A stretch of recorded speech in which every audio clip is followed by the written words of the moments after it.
Worship Outside the Box, a weekly blog of creative ideas for leading worship. Successful creative collaborations. Adding drama and dance to your service. On 14 December 2025, I led a service focused on Mary's Magnificat from Luke 1, 46-55. What made this service special was the inclusion of drama and dance by Drama Christi, the drama group that is part of our church. Here is how this creative collaboration came together and why it worked. My hope is that this story will encourage worship leaders to work with others and confidently introduce creative elements into your worship. Initial approach. At the start of October, a Drama Christi director-choreographer asked me for suggestions for Advent readings that could be dramatized in church. I shared copies of The Witnesses and Other Poems by Clive Sansom, Bronwyn Angela White's book, Something New to Say, which I'd republished a couple of years earlier, and a poem of my own. The director quickly identified 2 poems from The Witnesses and Mary Full of Grace, Anna's Story, from Bronwyn's book. She then asked whether I was leading any services during Advent and whether I'd be open to collaboration. I was rostered to lead the service on 14 December and already knew that I'd be using worship at hand material for that Sunday. A Drama Christi presentation fitted naturally into the Introducing the Theme or Children's Talk slot, so we agreed to work together. I told the director that the Magnificat would be the theological centre of the service, and shared with her our choir Festival Singers 2015 CD recording of Jonathan Bacan's setting of the Magnificat text, in English and Latin. Knowing she's a skilled dancer and choreographer, I asked her whether she'd like to create a dance or movement piece to the music. She loved the music, could see how the first 3 minutes would work well for a combined dance drama, and began choreographing straight away. We also refined the spoken elements. One of the Witnesses' poems, The Innkeeper's Wife, had been acted out in church before. However, we decided not to use it this time as the service was centered on Mary herself, her courage, her consent, and the social cost of pregnancy for an unmarried young woman, rather than on the birth narrative. Next steps. Drama Christi rehearsed the spoken recordings on Monday nights in their studio and the dance on Thursday nights in the church. I attended the second-to-last Thursday rehearsal to observe the developing dance and drama. This clarified that I needed to take responsibility for playing the music through the church sound system, and that we needed to agree on the exact moment the music should begin. Initially, I played the track through a Bluetooth speaker connected to my phone, placing the speaker near the lectern microphone. This worked technically, but it would have been visually distracting on the day. Instead, I chose to sit discreetly on the second pew with a handheld radio mic placed next to the Bluetooth speaker. Tapping play on my phone was simpler than adding the track to the hymn's slideshow. It meant nothing appeared on the projector screens. The element of surprise for the congregation was preserved. Compromises and adjustments.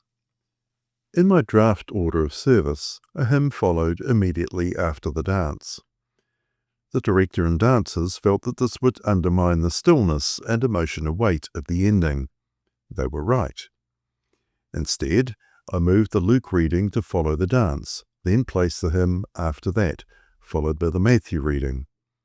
I normally prefer to have both readings immediately before the sermon, but this small adjustment strengthened the flow of the service. The Drama Christi section ran for around 14 minutes, so I shortened my sermon to about 1,200 words rather than my usual 1,400 or 1,500 to keep the service to roughly an hour. The reading, Mary Full of Grace, Anna's Story, includes an earthy reference to sex during pregnancy and uses the word bitches to describe gossiping women. While I was personally comfortable with this language, we decided to omit the sexual reference and soften bitches to crones to avoid unnecessary offence. The reading retained its power and clarity after these edits. Dress rehearsal, the Thursday before the service. Our church is a large space with a clear but not resonant acoustic, so the two readers needed radio lapel microphones to be heard well. I booked the microphones with our church office, clipped them onto costumes, and set levels through the sound system. Both actors needed gentle encouragement to maintain vocal energy. A common mistake is assuming that microphones allow you to speak quietly. They don't. Mics amplify what you give them. On Sunday morning, I briefed the sound operator at the back of the church to keep a close ear on levels throughout the readings. One of the dancers, a child, introduced the Drama Christi presentation. We rehearsed her speaking at the lectern and used a short rhyming script that the director and I had written together in language appropriate for a child. We also moved the wooden altar table to the back wall to create space and checked that the angel wings would not clash with the 3 Advent candles placed on the table. Costumes. Drama Christi has been operating for 75 years and has an extensive costume collection. We drew on this resource, including one of the flowing angel costumes that are always visually stunning. One of the dancers, who is also a seamstress, made new tunics for 4 of the performers. Video of the service. I provide a link to the YouTube video live stream for the start of the whole Drama Christi presentation and also for the start of the Magnificat dance drama. I was delighted with how the service went. Lessons learned and tips for collaboration. Be open to the gifts of others. The director brought a clear artistic vision and a deep desire to serve worship. Let people offer what they do best. Trust works both ways. She trusted me to shape the wider service sensitively. I trusted her to create and lead the drama and dance. That mutual trust was foundational. Refine ideas early. 2 months out from the service, we exchanged ideas and settled on the content. Seeing a new dance emerge from music our choir recorded 10 years earlier was a genuine joy. Sweat the technical details. Audio and visual planning matters.